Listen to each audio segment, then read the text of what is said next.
This video is brought to you by Squarespace. iPad Air 4 is better than the iPad 8th Gen in pretty much every conceivable way, which is why I don't want to do a more traditional comparison and instead take a look at these devices through the lens of diminishing marginal utility, which is an economic term which relates to consumer satisfaction when buying more or spending more on a particular product. And I think the term is fitting when choosing between these two tablets. So essentially in this video, we're going to be determining whether you should save your money and go with the iPad 8th Gen or spend more and go with the Air 4. So first up, let's discuss design, and quite obviously the iPad Air 4 looks like the iPad Pro, and the iPad 8th Gen looks like every iPad we've seen since 2013. It's boring and home buttoned, however, it has a headphone jack, which is great for wired headphone people.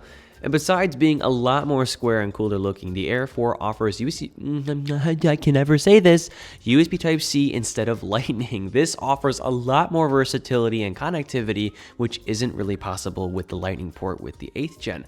However, this device does lack a headphone jack, sadly. And here's two additional fun facts. iPad Air 4 has Touch ID implemented into the power button, which is equally convenient and kind of innovative when compared to the home button implementation in the 8th Gen, in my humble opinion. And iPad Air 4 also accommodates Apple Pencil 2nd Gen, which attaches to and charges to the side of the device rather than having you plug it in like an awkward unicorn and lose it easier as well. However, the bottom line is if the new industrial look, the convenience of Apple Pencil 2nd Gen, and or I can never say this, USB Type-C connectivity is something you're looking for, then by all means spend more if you can on the Air 4. But if none of these aspects really matter to you, then you may want to save your money and consider the 8th Gen instead. Next up, let's talk display, and it's a similar story here as well. The iPad Air 4 resembles the Pro with a tiny bit thicker bezels and half the refresh rate, which is also found in the 8th Gen, so that's a commonality. The screen with the Air 4 is also about an inch bigger and more color accurate compared to the more traditional, bluer, but equally bright display found in the 8th Gen once again. The cheaper iPad also has that disgusting air gap, which isn't a big deal to most, including myself, but to others, it can be kind of a deal breaker. The bottom line is if you want a larger display with gesture-based navigation and lamination, spending an extra few $100 might be the move. But if you don't need all that jazz and the slightly smaller 8th Gen display is good enough for you and whatever you're doing, then don't hurt your wallet and go with that.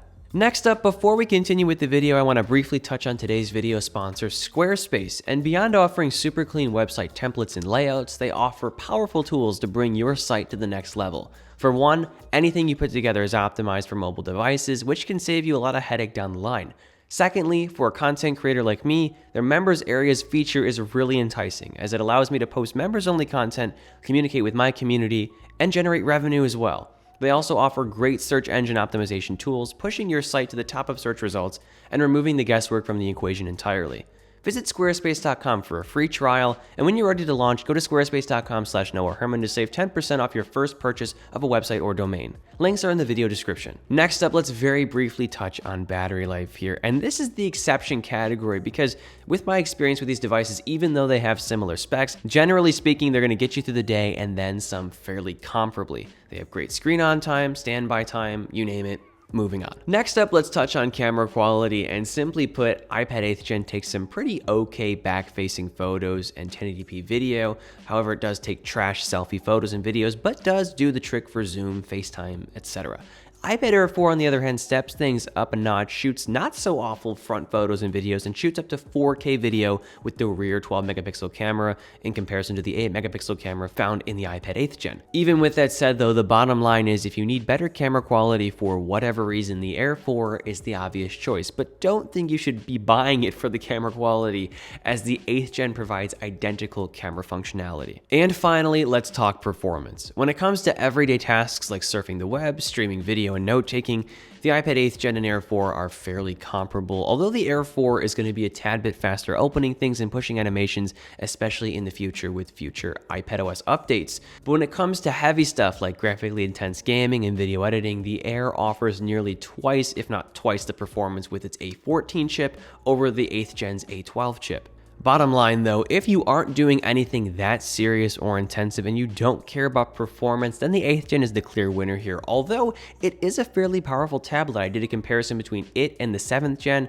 and the A12 is definitely a great chip. You can still do some heavy stuff on there, but if you can afford not to, then don't. However, if you need additional power with the A14 for some creative tasks, or if you like graphically intense gaming, definitely consider the iPad Air and also consider the Pro as well. So with everything said, let's sort of tie things up here. The bottom line is, if the iPad Air 4 really fails to impress you with the additional utility it has to offer, then the 8th gen is going to be a fantastic and affordable tablet for you.